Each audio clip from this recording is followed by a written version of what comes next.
Hello guys, welcome to my YouTube channel. It's me Neha Thakur. I hope you all are doing well.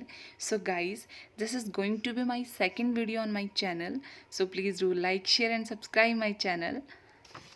If we talk about today's topic, today's topic is all about a very important topic, that is कि क्या अब नए law के according किसी औरत को घूरना या उसको देखना अपराध है, किसी औरत को 10 या 14 सेकंड से ज़्यादा तक देखना अपराध है या नहीं है। तो ये एक ऐसा टॉपिक है जिसको लेकर लोगों के मन में बहुत सारे मिथ हैं, बहुत सारी जो है मन में बहुत सारे डाउट्स हैं इसको लेके। तो आइए जानते हैं कि एक्चुअल में लॉ क्या है। अगर हम लॉ की बात करें तो वो वॉयरिज्म को पनिशेबल बनाता है।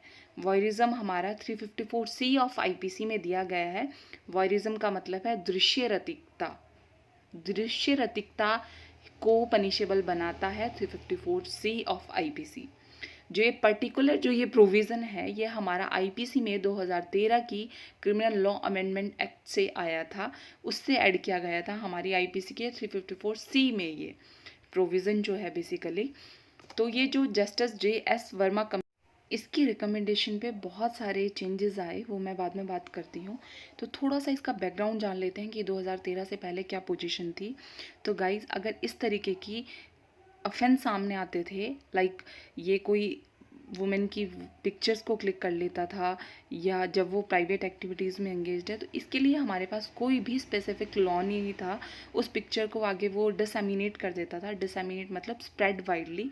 तो इस चीज़ के लिए हमारे पास कोई भी पर्टिकुलर एक्ट नहीं था टिल 2013 प्रोविज़न, सॉरी, कोई भी पर्टिकुलर प्रोविज़न नहीं था 2013 तक। तो ये एक बहुत ज़्यादा नीड थी। दूसरी बात क्या है कि 2013 में निर्भया रेप कांड हुआ था, जो कि आप सभी को पता है कि वो बहुत कितना ज़्यादा हीनियस क्राइम था, कि जिसके बाद एक नीड फील हुई जो क्रिमिनल लॉ है इंडिया में उनको अमेंड करने की।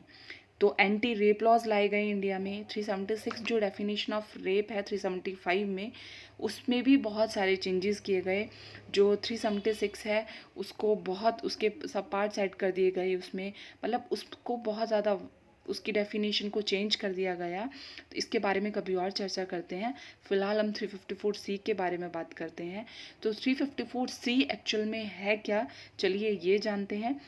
Any man who watches or captures the image of a woman engaging in a private act in circumstances where she would usually have the expectation of not being observed either by the perpetrator or by any other person at the behest of the perpetrator or disseminate such image। Punishment की बात बाद में करते हैं।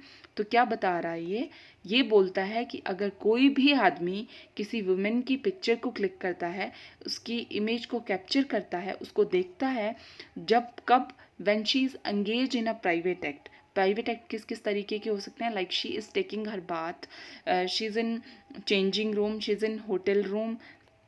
तो इस तरीके के एक्ट करते वक्त अगर कोई उसकी पिक्चर को क्लिक कर लेता है प्लस उसको डिसएमिनेट कर देता है, डिसएमिनेट मतलब स्प्रेड वाइडली, कहीं भी सोशल साइट्स पे डाल देता है, कहीं पे भी डाल देता है, तो उस पर्टिकुलर एक्ट को ये जो सेक्शन है 354C वो पनिशेबल बनाता है। ठीक है। तो अगर हम आगे एक और सर्कमस्टांसेस ऐसा भी हो सकती है, एक ऐसी सिचुएशन जहाँ पे विक्टिम ने कंसेंट दी है इमेज कैप्चरिंग की, लेकिन उसने उसको डिसएमिनेशन की उसकी आगे उसने कंसेंट नहीं दी है, और लड़के ने क्या कर दिया, थर्ड पर्सन को डिसएमिनेट कर दिया, उसको वाइडली स्प्रेड कर दिया इस तरीके से जिससे कि उसकी इमेज टार्निश हो रही है या कुछ भी उसकी डिसेंसी के अगेंस्ट है। तो इन सब चीज़ों के लिए पनिशमेंट दी गई है 354C में। तो चलिए जानते हैं क्या प्रावधान है हमारी आईपीसी में सजा के। तो अगर वो फर्स्ट बार ऐसा हुआ है तो 1 से 3 साल तक की सजा का प्रावधान है, प्लस आप फाइन के लिए भी लायबल हो सकते हो। तो 1 साल तो आपको होगी ही होगी, प्लस 3 साल तक भी एक्सटेंड हो सकती है according to the nature and circumstances of a particular case. तो अगर आप सेकेंड सब्सिक्वेंट कन्विक्शन पे आपको हो अगर आपने सेम ऑफेंस रिपीट किया है सेकेंड टाइम, तो आपको 3 साल तक की सज़ा, जो कि 7 साल तक भी एक्सटेंड हो सकती है, वो डिपेंड करेगा आपके nature and circumstances of a particular case, plus आप फाइन के लिए भी लायबल होंगे।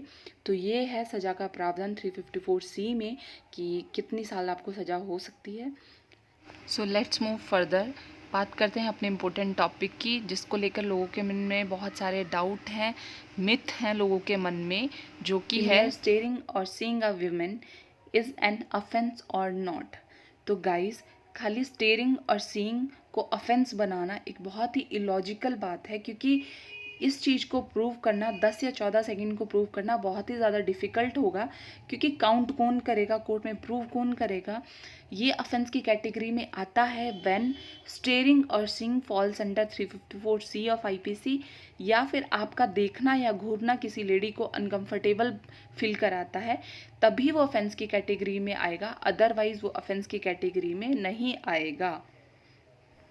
सो गाइस, आई होप आपको स्टेयरिंग और सीइंग को लेकर इंडिया में क्या लॉ है, आपको ये चीज़ क्लियर हो गई होगी।